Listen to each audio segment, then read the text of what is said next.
Good day, friends, and a warm welcome to this episode of Season 3.0 of 4D. 4D is Detailed Discussion and Dialogue in Diabetes, in Indian diabetes. And we are all gathered together to learn more about diabetes, to learn more about how to manage diabetes. Season 3 is going great, and so is our work, our life. We have more and more people living with diabetes who need our help. That's not so nice. But the nice thing is that we are able to help them in a better way. Diabetes has become endemic to our country now. It's become part and parcel of life. And actually, if you were to say, diabetes is close to the heart of health. So today we have three experts from the heart of India, from the very center. And it's a great pleasure to be able to welcome my senior, close friend. A warm welcome, Dr. Shailesh Pitle. Good evening, Dr. Sanjay. It's always a pleasure to be on board with you, and I look forward to a great discussion this evening. Yes, sir. Thank you, sir. Dr. Pitle is Director and Consultant Endocrinologist at Dew Medicare and Trinity Hospital in Nagpur. He is a senior endocrinologist, and all of us in the country look up to him. His astute advice, very down-to-earth advice, that is what defines, for me, a good doctor, a good human being. So thank you, Dr. Shailesh, for being with us. Thanks, Sanjay. We also have with us Dr. Kashif Syed, a young and dynamic and cardiologist working at the Crescent Hospital and Heart Center in Nagpur. Warm welcome, Dr. Kashif. Thank you, sir, for the introduction, and I'm looking forward for this very important discussion. Thank you. And Dr. Kashif, there's a question from the audience for you. You're a cardiologist, you handle the heart. You live in the heart of India, that's Nagpur. Where does your heart live, Dr. Kashif? That's the question from the audience. My heart lives basically with the welfare of the patient, and I always try that we should give a holistic treatment to our patients and prevent the heart disease basically. Interventions I do very regularly, but my intention is that the patient should be aware of the problem before it becomes a big problem for their life. So my heart lies with the prevention of heart disease.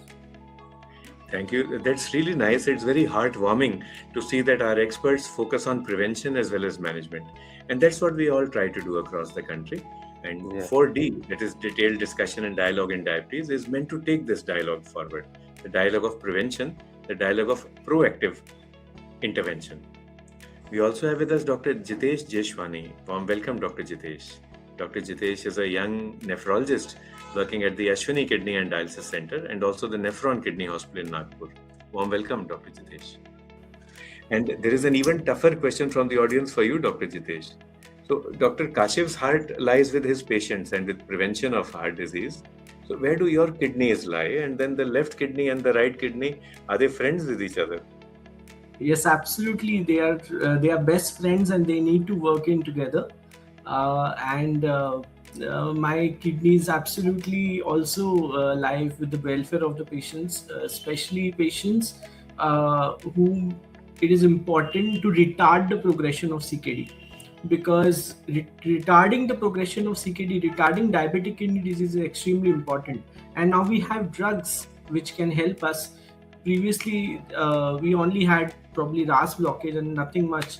But now there are new drugs available and the results are amazing. So I think for the benefit of the patient to retard CKD is my aim. So, yeah. It's very nice to hear this. Dr. Shailesh, there is this beautiful Bhojpuri song. Now you see how the entire ecosystem has ganged up against diabetes care, has ganged up against insulin. Let's look at, first of all, physiology. Let's look at evolution. The beta cells weigh only 0.8 gram in a lean adult and 1.2 gram in an obese adult. This roughly 1 gram of mass has no backup. In case insulin stops getting produced for whatever reason, there is no hormone, there is no metabolite in the body to, step in. Insulin-like growth factor is there, but that doesn't have the metabolic effects. It has got mitogenic effects. On the other hand, the heart weighs 250 grams. The kidneys weigh 150 grams apiece. Even if you have a myocardial infarction, even if you have a nephrectomy, still you can survive. But now let's look at Bollywood music. Let's look at music across the world. So many songs on the heart. a fair number of songs on the kidney as well. And this Bhojpuri song, Dr. Shailesh. So this guy sings, he says, please give me your heart. He sings to his lady love. But even if you don't, that's fine. Then you give me your kidney. I'll sell it and become a crorepati. So that's the level he is giving to the heart and kidney. And he never bothers to talk about our beta cell or about the pancreas. I mean, he never told her, give me your pancreas or I want to donate my pancreas to you. So the question, Doctor, yeah. So Please go ahead. the question, Dr. Shailesh, is why all this colaveri? Why all this neglect of the pancreas and the beta cell in metabolic health? I think that was wonderfully put up by you. And I think the answer to that is the lack of awareness in the people. See, they know about the heart disease, person collapses dead right away. When the kidneys are failing, they know that the patient goes on dialysis and the eventual outcome. But diabetes, we all know, is a metabolic disease, and it's classically called as a silent killer. So that everything in the background is done by this particular metabolic problem, and that awareness has to be brought in the public, and I think that is where our role comes in. That we should, and now the medical community is, I think, quite well sensitized about the effects of the diabetes on various organs and the benefits, or rather we should go beyond treatment of diabetes, that is prevention of diabetes and picking it up early, because we all know, as you rightly mentioned, it's a very small mass of beta cells which carries us throughout our life, and once the beta cells fail, there is no backup. So once the diabetes starts setting in, the problems will start setting in. It's always better to prevent it. And that is where diabetes prevention and metabolic health comes into picture. And metabolic health should be addressed before the problem starts. We should set in, and that should become a practice for everyone. For the general public, people should be aware that metabolic health doesn't mean, and we all know diabetes starts when more than 50% of the beta cells are already gone. So when we say that it is pre-diabetes or diabetes, there is already significant mass of beta cells which is already lost by the individual. So it is always better to pick it up early.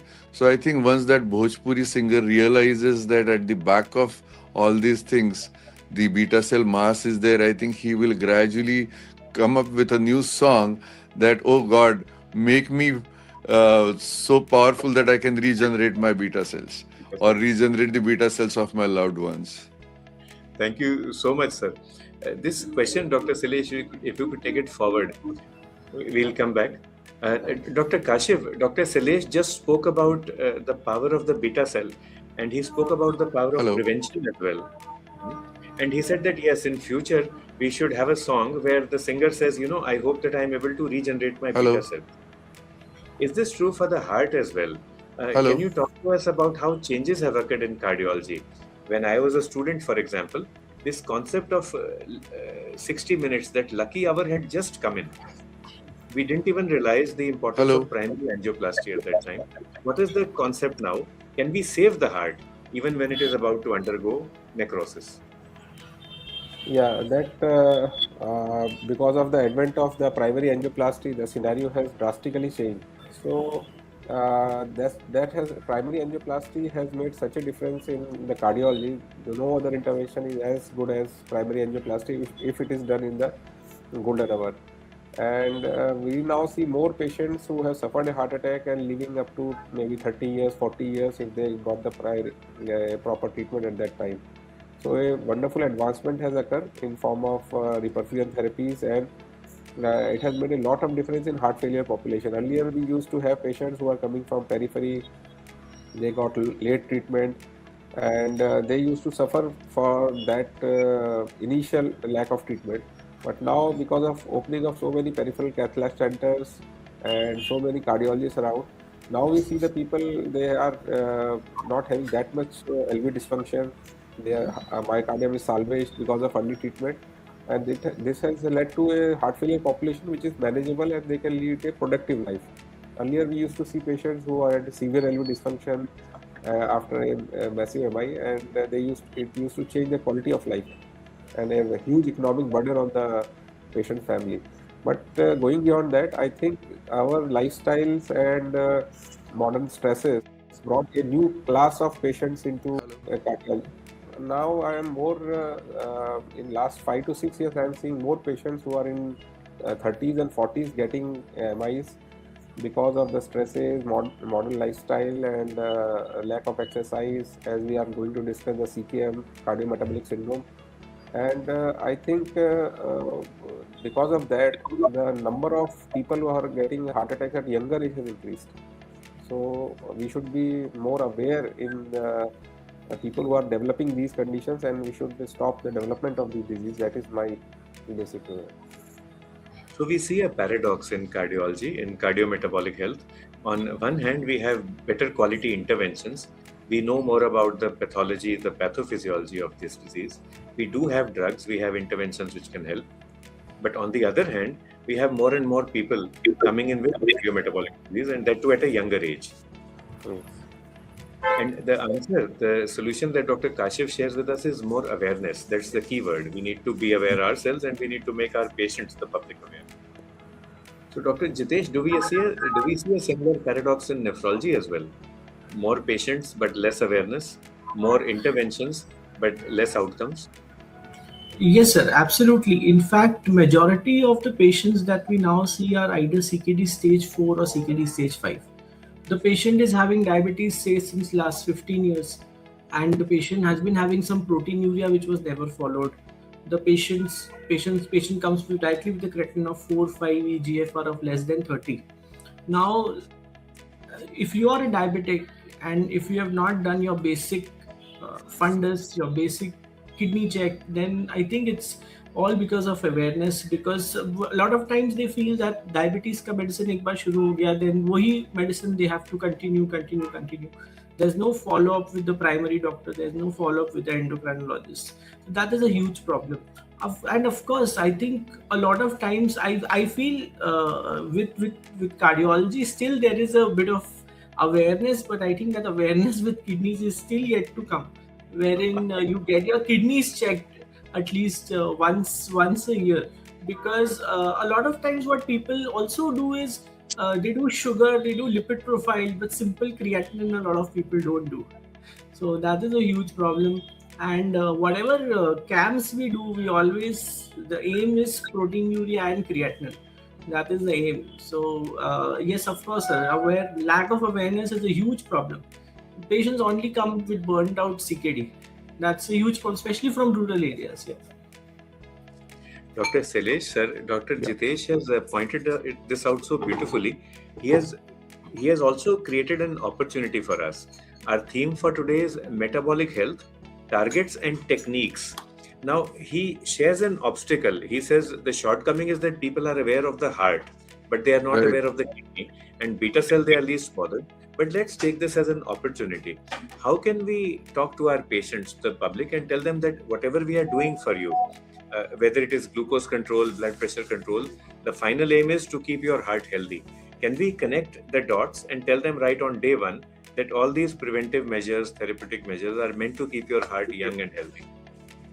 Yeah, absolutely. I think we usually, what I'm practicing at my place is two things. One, we in the waiting area, we do run some videos, patient information videos for the people who are waiting there in the area. Now, there may be patients who are non-diabetics, like for example, thyroid patients who are coming and sitting there. But in the waiting area, we play these videos for the patients where we tell about diabetes, that it's not only the sugar, it affects each and every cell of the body, because the high sugar goes from the blood to each and every cell of your body and it gradually damages your cells. So those need to be monitored. That is one way from our end that we try to do it. Second thing is the diabetes educator. See, we as clinicians, we all are very busy in our practice, and it's very difficult to individually give time to the patients. Every patient who walks into our chamber, we cannot give enough time to explain the details to each and every patient. So the diabetes educators become a good they should be trained properly, and you should have a good team of educators. So we do have 3 diabetes educators who tell the patients with various things. They do have various models to explain various books, flowcharts to explain to the patients how it affects. And that is how we should be informing the public and the patients and the relatives, so that they are aware that even if patients do sometimes come and say, like for even sugars also, patients come and say that for me, blood sugar of 200 is normal. I don't have any problems. I am hell and hearty. I go, I play every day. Still, my sugars are 200, 250.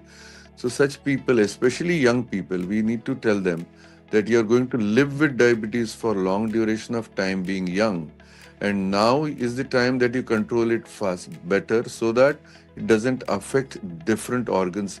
And there are, like, for example, eyes and kidneys, even heart, as rightly said, people are aware about the heart mostly, but about the kidney, even eyes also. Patients, you tell them that go and get your eyes checked. Patient बोलता है sir मेरा तो अभी number मैंने check कर. He goes to an optometrist, gets a new glasses done, and says I'm seeing well. You need to tell them that it is the fundus, and also the. I tell them that in the eye, you definitely need to check three things: the fundus, the eye pressure, and the refraction. So I think we need to gradually increase the awareness, and even now this social media becomes a good source of disseminating the information to the patients and the public at large. And I think it becomes very important, and I think that social responsibility is there of we clinicians also, that apart from treating our patients, we should have some education seminars, also use social media to disseminate this information to the public. Thank you, sir. So the take home we are getting from Dr. Sailesh sir is, first of all, you need teamwork, you need educators along with you. So if you're a physician working in metabolic health, do spare time to create a team. And you don't have to get a qualified person, like you don't have to get a PhD in endocrine nursing from abroad. Whatever team you have, you work with them. You begin, let's say you teach your receptionist two Yeah. things about diabetes every day. In 30 days, she would have learned 60 new things about diabetes. And she herself actually will learn more. She might turn out to be better than you at teaching dietary intervention because she knows how to cook. She'll teach them how to cook. She might become better than you at teaching economical interventions. You may not know the rate of guava and apple in Nagpur city today, but she will be knowing. So she will, yeah. So she might tell them, you take half a banana because it costs just 5 rupees instead of taking apple, which might be costing 200 rupees. So that's the first take home from Dr. Sailesh. And the second is, go on social media, do your bit. It is your responsibility, it's also your right. So spread information on social media.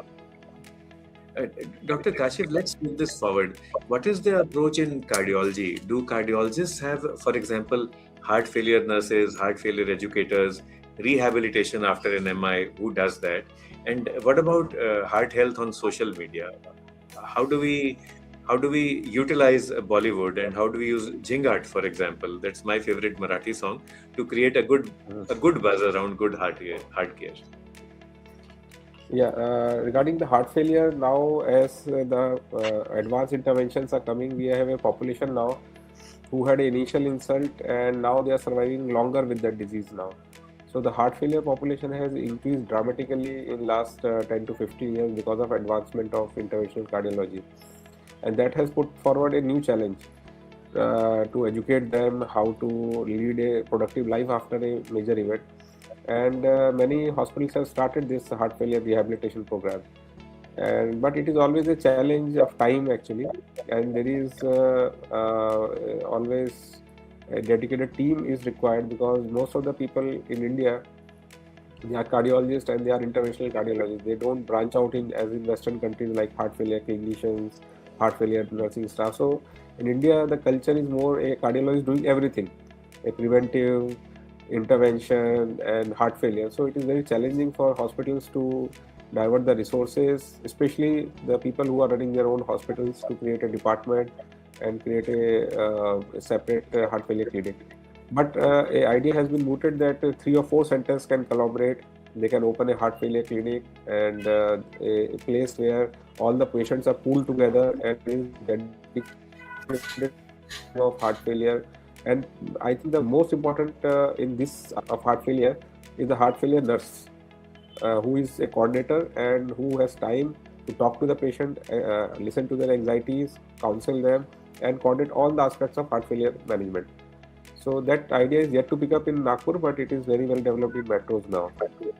We have dedicated heart failure departments. So maybe in few years it will be in Nagpur also. As the population of heart failure is expanding, the need is increasing day by day of heart failure clinics.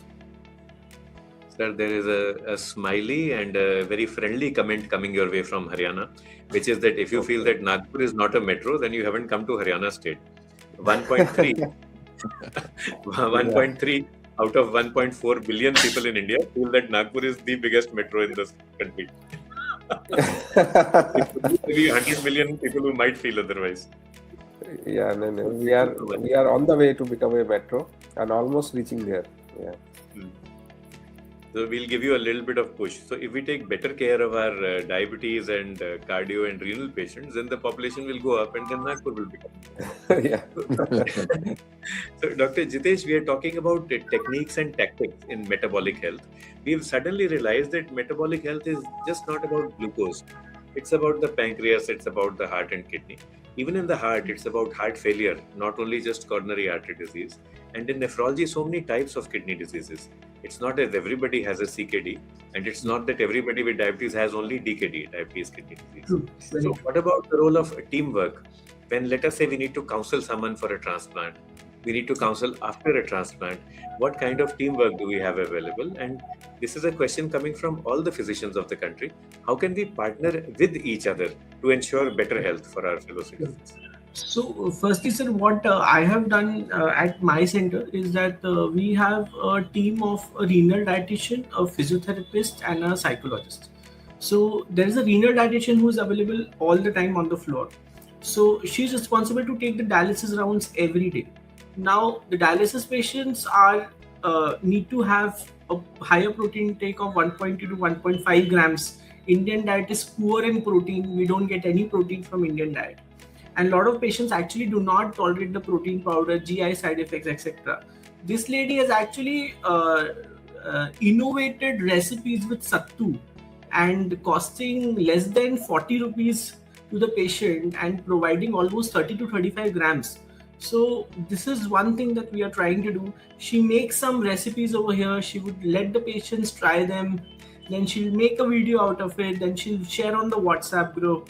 So that is one we are doing on the diet front. Number two is physiotherapy. Patient comes 4 hours, patient is lying, patient is doing nothing. So we are encouraging intradialytic cycling. So there is cycles which the patient can do on dialysis, and it has been proven that these patients have poor muscle mass. So of course we try to incorporate physiotherapy in dialysis, and we have a psychologist who is visiting for limited hours, but she's always there because psychological effect is a lot on the dialysis patient. Not just this, we have something also as a care burden. So the caregivers of CKD patients are also actually traumatized, and they are going through a lot.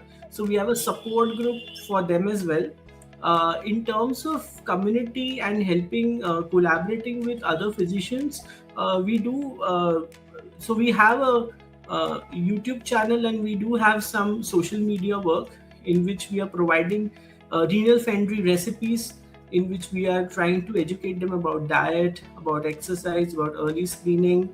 And the society, the Nephrology Society of Nagpur, is actually very active, and we are very frequently taking camps and patient education programs for that. So I think a lot is changing. A comprehensive care is coming up. This is so nice. So we see different models. We have diabetes educators, then we have specialist paramedical staff, like not only a dietitian, a renal dietitian. That's what Dr. Jitesh has said. Then psychologist and physiotherapist. And the physiotherapist is also attuned to dialysis patients. So let's say you're a kabaddi player and you manage to get a muscle injury, you will need a different kind of physiotherapy. But if you're a 75-year-old frail lady with osteoporosis, with renal osteodystrophy and undergoing dialysis, then you will need a different pair of hands. The kabaddi physiotherapist may not be the right intervention for you. You will get into trouble. So multiple things coming up. We'll move on to Dr. Sailesh, but Dr. Jitesh, there is a question coming for you. We'll come back to you. And this is from Dr. Saurabh Sharma. He's a nephrologist in Delhi, and he says Campaner's diet. A across India, more than half of India loves rice. We are orizovorous people. But yet, rice is always, vilified, it's made a villain. So, what is Kempner's diet and does it have a role to play in modern nephrology? That's his question. In the meanwhile, Dr. Salesh sir, we continue with this point, rice versus wheat. I am an orizophilic person. I've eaten only rice 3 times a day for the last 40 years. And now I go to the diabetes specialist, and the diabetes specialist says you must eat black olives and green olives. You must eat avocado. You must follow a Mediterranean diet. Everything Indian is bad for health. What comments would you have, sir? How would you kind of, get me on board? Yeah, I actually tell people that let's learn from our ancestors what our ancestors did. And they lived a healthy life for a long duration of time. And everything in the West may not be right for us. I'm not saying it's not right, but it may not be right for our population. Talking about all these things, avocados, olives, and all, how many of the people in our country have even seen these things? I mean, people of a strata, particular strata, are aware and know about it, but many of them have not even seen these things, and just telling them about these things is very, I mean, I don't think it is practical. What Jitesh just mentioned about recipes from Sattu and all those things, these are the local recipes, are the ones which need to be told. Again, as you rightly said, someone who has been eating rice for say past 30, 40 years, and today you start telling him that rice is something which you should never be eating. It's something, it's nothing but a toxin for you. I think he's not going to accept it. We need to tell them the concept of glycemic index, not only of rice itself. See, theoretically, it is okay to talk about glycemic index of rice, glycemic index of wheat, and all these things. But finally, what boils down to the fact is, what is the composite glycemic index of the meal that you're taking? So, if someone is, for example, people living in the south or people living in coastal areas, Bengalis, as you rightly said, they've been eating rice for all generations together. So, for me, if person from south comes and tells me that I have diabetes, I can't tell him that you can't be eating rice. I have to tell him ways to how to reduce the glycemic index of his composite meal, whatever he is eating. So you tell them to add, for example, if a South Indian comes and he's going to have his meal, I would tell him that the sambar that you make, put lots of vegetables in that sambar. Make the sambar as thick as possible so that more of the legumes and these things go in. Put lots of vegetables in the sambar so that the fiber content of your meal goes up. If someone is, as Jitesh was pointing about, the protein intake in our diet is very low, we have to tell them proper sources of proteins, which, suppose if someone is taking eggs, let us tell them that you can increase the intake of eggs or vegetarian sources. We all know that vegetarian sources are not good sources of protein, but practically speaking, if the person sitting across me is a pure vegetarian and I tell him that no, you have to have egg, he's not going to have it. So let's tell them what are the other sources of proteins that they have. And I think we should individualize and have indigenous ways of teaching them and telling them about their diet, rather than giving them this telling them that no, Indian diet is not good, you take Mediterranean diet, take olives, olive oil, and avocado, and all those things are good, but are they available, are they accessible to the people? So I think it is better that we tell them all these things. And again, seasonal fruits and seasonal vegetables are very important. Vegetables of different colors, those are the ones which will give you different types of nutrients. I think we should tell them such simple things which would help them to improve their nutrition. At the same time, that will help them to reduce the caloric index, I mean the caloric value of their food, by increasing the fiber and also the glycemic index of their food. Thank you so much, sir. And basically, what we are getting today, dear friends, is the same message coming from all our three experts. If you feel that you are confronted with an obstacle, you convert it to an opportunity. Within the rice-based diet, within whatever limitations the patient has, you find positivity. So you convert obstacle to opportunity, and you convert pessimism, negativity, into positivity. So that's the basic aim, the basic theme that we are getting. Dr. Kashif, we are on diet now. Our theme for today is metabolic health, targets and techniques. We are focusing on techniques. One problem that I faced when I joined practice, and it's nearly 3 decades now, when I would tell my patients reduce ghee, and in Haryana, our quantity of ghee, the ghee or butter that our patients would put on their chapati is equal to the size of an idli. They would listen to me. They were attuned to it culturally. Whether they follow or not, that is a separate matter, but they would listen quietly. When I would tell them you stop sugar, again they would listen to me. But the moment I would tell somebody, why don't you reduce the salt intake? They would look at me with hatred, because culturally they are not attuned to that, and nobody realizes that they are taking excess salt. So how does it play out in the cardiology OPD? Do you have patients where you feel that diet is the major culprit, which is causing heart failure, which is causing resistant or refractory hypertension? And how do you do the counseling around salt and blood pressure?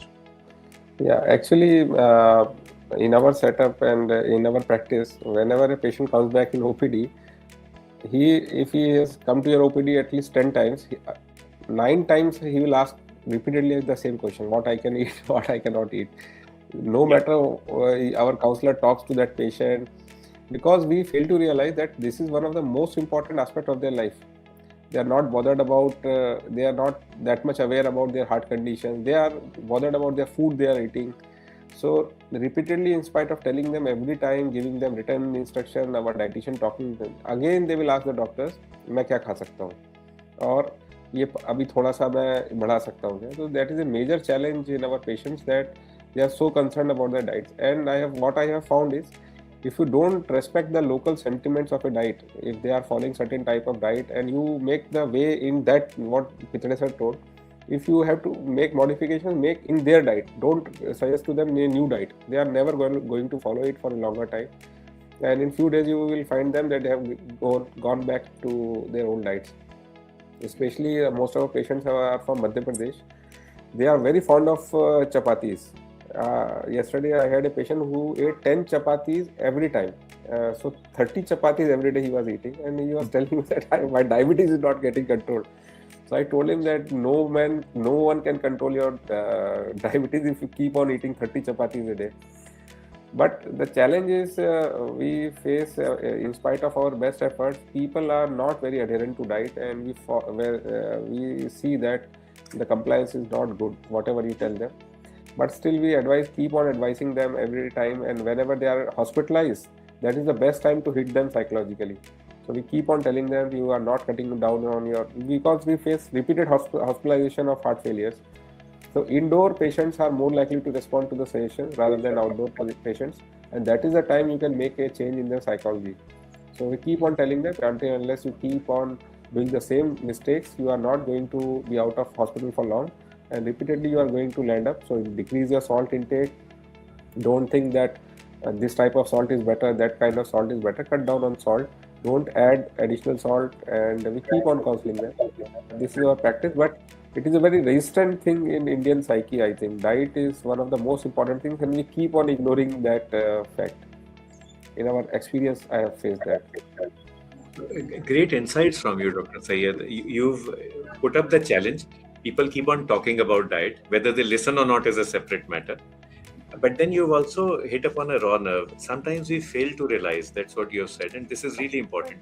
We fail to realize that this is what is most important for them. Yeah. If you're a good doctor, of course, you must give the right antihypertensive, the right anti-glucose lowering drug. I am amazed when I go to a very sick patient in cardiogenic shock, entry-level MI, and I ask him how you are feeling. He will say that I didn't pass the motion. He's not bothered about anything else. So something so trivial are so important for the patients, and we are not bothered about those things. We are asking, are you feeling breathless? How is your chest pain now? And we are asking, but he is not concerned about any of those things. So we should be very sensitive, and until unless we listen to their psychological needs, they are not going to respond. So this we listen to you with both ears open, Dr. Syed, and we call this the Syed rule, the Syed and Saida rule, which is that speak to your patients such that they wish to keep on listening to you throughout. Yeah, that's And very listen to your patients such that they wish to keep on speaking with you. So whether Yeah. you're in the OPD or in rounds or even in the dialysis unit, so speak in such a way that they love listening to you, and listen in such a way that they love speaking to you.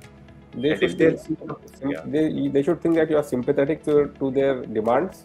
Are not trivializing their demands. Then they listen to you. And a simple thing like, let's say you want to give a dobutamine drip, you want to take consent, you want to give a blood transfusion, you want to take consent for that, you just link the dots. So yes, we'll give you blood, we'll give you dobutamine. So again, my old-time cardiology, Dr. Kashiv, excuse me.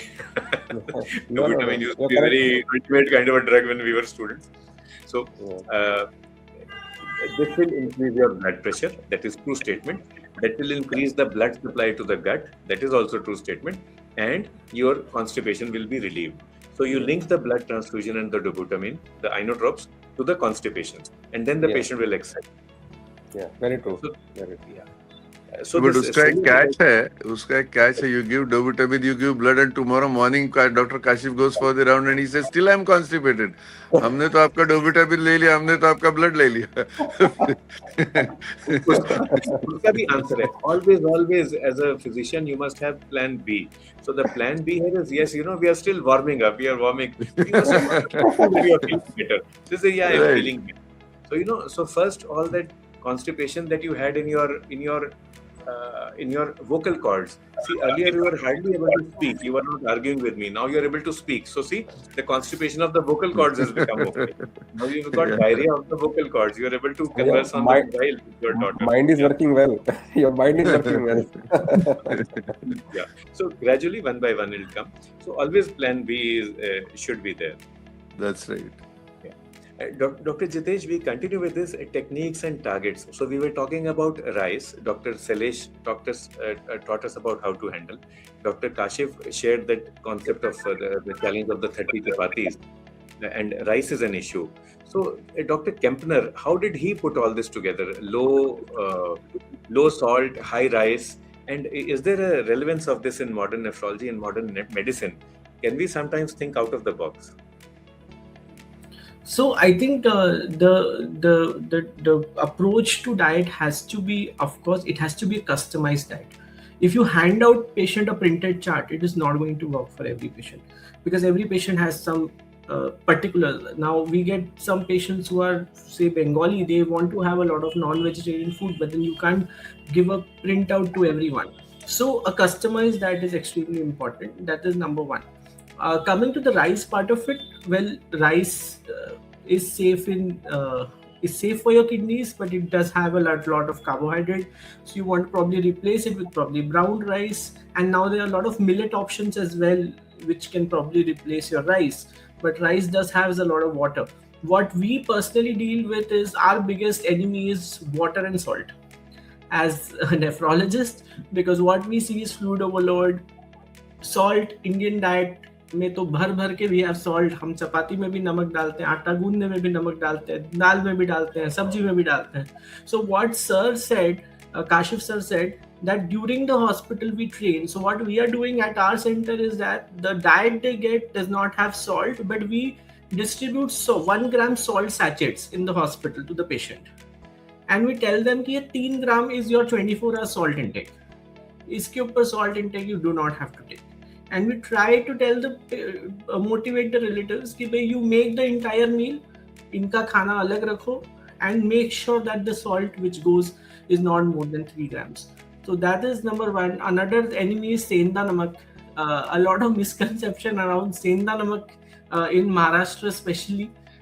People feel senda namak controls your blood pressure, is healthy for your kidneys, but that is not so, because you don't get any iodine. It also has potassium, not very good for your kidneys as well. And water, of course. Water restriction is very important in CKD. People don't realize 1 liter water restriction means everything is water. Your dal ka pani is water, your sabji ka pani is water. So complete a customized approach, a personalized approach is important for a patient. I feel that is why I feel the role of our dietitian and daily downs of the dietitian. The dietitian has to see. अगर वो हफ्ते में 3 बार dialysis किया तो भी dietitian has to see him thrice a week.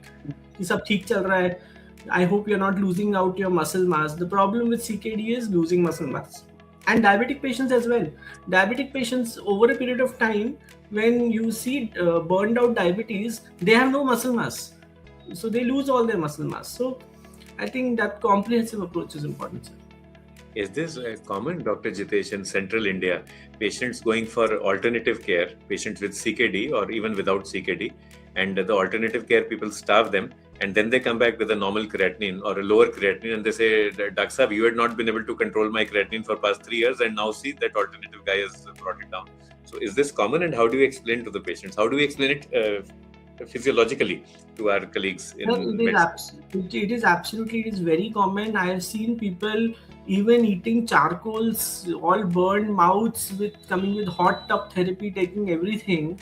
Now they don't realize that creatinine is formed in your muscles. If there is no muscle mass, it is going to be a falsely low creatinine. So this is always what we try to explain to the patient. If you're losing your muscle mass, it is the worst parameter. And what you have to see is the GFR as well. Only single creatinine value is not sufficient. Your GFR is less than 15, you have CKD stage 5. So a lot of patients do understand. A lot of patients don't understand, because of course people want to run away from CKD, from dialysis, but malnourishment and loss of muscle mass is a huge problem, I feel, the patients that we come across.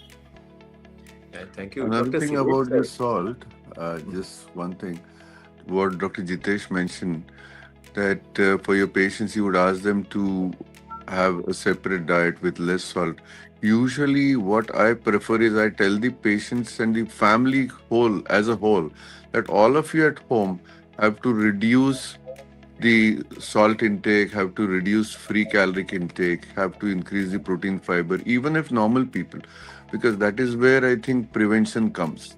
So when you have a patient there, I think it is a right time to educate the family also that all of them should follow those healthy food habits, even if they are normal. Also, I tell them that whenever they ask, sir, paresh में क्या क्या है, I tell all the family that this is the correct diet. Whatever you were eating was the wrong diet. So better you all adopt this diet so that you don't end up like your family member, and adopt a culture of a proper height, proper diet and exercise in your family, so that nobody, and you don't think that these are restrictions. Don't think that this is a paresh ki diet or something like that. It is something which is good for all of you. And if all of you are eating, then it would be easier for him to follow this type of lifestyle. I mean, same thing about exercise. I always tell when a patient's children are accompanying, suppose elderly patients are there, or middle-aged patients, and their young children are accompanying them, I ask them, what do you do? You are working, but do you exercise regularly? He says, nahi sahab, kaam hi itna rehta hai. I just say, are you waiting for yourself to develop diabetes and then start exercising? You should have a healthy lifestyle.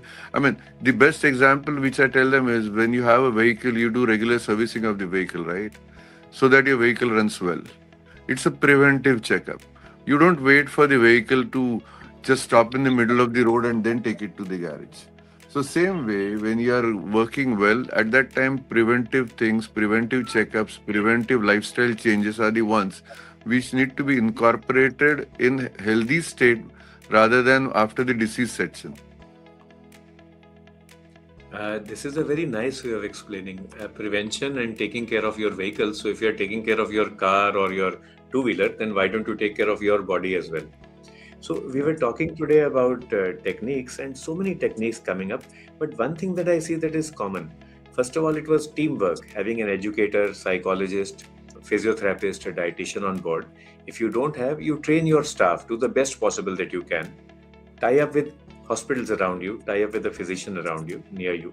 That's one teamwork. And now we conclude also on a note of teamwork. You make the family members part and parcel of the healthcare team. So you encourage them to contribute to the healthcare of their patients and themselves. So it becomes a win-win situation for everyone. Dr. Salesh sir, metabolic health, and it's been 45 minutes now, we didn't even realize the time. So, what we see is teamwork. Would you like to take it from a physiological perspective before we conclude? Teamwork for the pancreas, the kidney, the heart, that we all know. Sarcopenia, all of you have mentioned about that. So, would you like to add muscle health to metabolic health? Any take homes for everyone who is listening, all our physicians? Oh, yes, I think muscle health is very important, and muscle health includes two things. It's not only the muscle mass, it is the muscle mass and the muscle function. So, apart from sarcopenia, we all have talk about sarcopenia. There is another concept, what is called dynamopenia. So, the muscle mass goes down, but the muscle function goes down earlier than that. So, there are certain tests which are done, as we all know, to know the muscle function, how rapidly you can get up and move, and all those things. So, those things are important. And to have healthy muscles, when you have a healthy muscle, you will be more healthy all throughout your life, because not only that, metabolic health is good, you use your calories better. So for that, two things, rather not only two things, three or four things. One is to have a good diet, nutritious diet, good protein content of the diet. That is very important. Second is muscle training. Now, when you ask the patients about exercise, the patient would say, yes, I do exercise. You have to ask them what exercises do they do. Especially if you ask the housewives, they'll say that I climb up the stairs 4 or 5 times in a day and I do some PT exercises. That's not enough. So you have to tell the patient that exercises have to be a combination of three things: aerobic exercises, weight training, and flexibility and stretching exercises. So I always tell them that you do aerobic exercises for about 45 minutes, stretching and strengthening exercises for about 15 minutes or so, weight training or stretching exercise, I mean the weight exercises or toning up exercises, stretching for 5 to 10 minutes. Now, for that, people don't have to go to the gym every time. They can do weight training with simple things like a Thera tube or a Thera band. They can get it at home. That can be used as resistance exercise apart from the aerobic exercises. Stretching exercises, good yoga can be a good exercise that they can do. So, weight training, so you have to tell them about the exercise also. So, good nutrition, good exercise, proper hydration. Proper hydration is also important for good muscles. And the fourth important thing is rest. As you want the muscles to work, the muscles should also rest and recover. So proper rest is also important. So you need to tell them that you should have a good sleep, restful sleep for your muscles to recover. And I think that would go a long way to have a good metabolic health. So muscles have to be given due importance, I feel. We can also, sir, we can use Endocrine Society of India textbook of endocrinology. Two Oh, volumes, yes. each volume weighs 1.9 kg. Yes, We can use yes, that I also. fully agree. Yes, and I'm sure Jitesh would also say the same, and Kashif would also say the same about using cardiology books. Dr. Kashif, Our the heart endocrine is society books, definitely, and those can very well be used for weight training. Dr. Kashif, the heart is also a muscle. Of course, it's a different type of a muscle. Would this make sense for our public? We compare the heart with biceps or with triceps, and we tell them this is how you take care of your heart. And let's take biceps and triceps. You know, you have to look after both of them together. So, how do you get a six-pack heart? What would we tell our audience so that they can share the same message with all patients across the country? So, American Heart Society and most of the international guidelines are now about at least 150 minutes of exercise every week. At least, if you can increase it, it is better. But at least 150 minutes of exercise Of every week, moderate intensity. moderate intensity. And they have, as sir quoted, it should be a mix of all the isometric, isotonic, and aerobic exercises. So everything should be in proportion. And they should if they like to do more of aerobics, like they want to walk, they can do, but isometric and isotonic also should be combined. So we keep on telling the patients after they have suffered a event, or if they have not suffered an event but they are on a very high risk of atherosclerotic disease, we tell them that you can reduce the risk by exercising and doing these things in your daily life. So if you have to bulletproof your heart, these are the things you have to do, especially exercise and diet. These are the two things which are in your hand, and they can help you in long way. So exercise, and we, as I told that you need not go to, if you tell them to go to gym and employ a physiotherapist, most of them are not compliant. The things that are done very simple and they are easily done are most followed. So you tell them the home exercises, what they can do. And most of our patients are obese females in their 50s, 60s. They don't go outdoors and do the exercises. So we advise them home exercises. We tell them how to strengthen their muscles by using resistance band and simple exercises like putting their feet against the gravity, and some exercises we tell them. So I have found that those exercises they follow and they are more adhered to. And once I tell them that whatever problems, whatever muscle ache and you are having, just do it for 30 days, because once you form a habit, then you won't feel better if you don't do the exercise. Throughout your day, you will feel that you have not done. So at least for 30 days, bear that pain, bear that, and make a habit of exercise. And after 40 to 30 to 40 days, I find that the people stick to their this exercise regimen. So just tell them that you have to just persevere for 30 to 40 days, and it will become a part of your life. Thank you. It's also a good idea to talk about, like we talk about balanced diet. Everybody understands the concept. So you talk about physical activity diversity. Even in walking, why don't you walk for 2 minutes on your toes? Why don't you walk for 2 minutes on your heels? So walking on heels, walking on toes, that itself will add diversity to the same exercise. Dr. Jitesh, the toughest challenge we face with chronic kidney disease, people with CKD stage 5, sarcopenia, muscle health, and this is also an important target for us. So any interventions, pharmacological or non-pharmacological, which help improve muscle health? Sir, similarly, majority of our patients have diabetes or have some or the other cardiac issues, peripheral vascular diseases. Our recommendation is the same: at least 30 minutes of any form of aerobic exercise, at least 5 days a week, is what our recommendation is. But I feel when you increase the protein intake, when you increase the muscle mass, then only these patients are able to do more of resistant training and more of exercises. So diet with exercise, that is the basic approach, and a lot of motivation is, I feel, it is what is required. And of course, pharmacologically, of course, replacing the protein with good supplements which have a good protein intake is important. So that is all that we do, sir.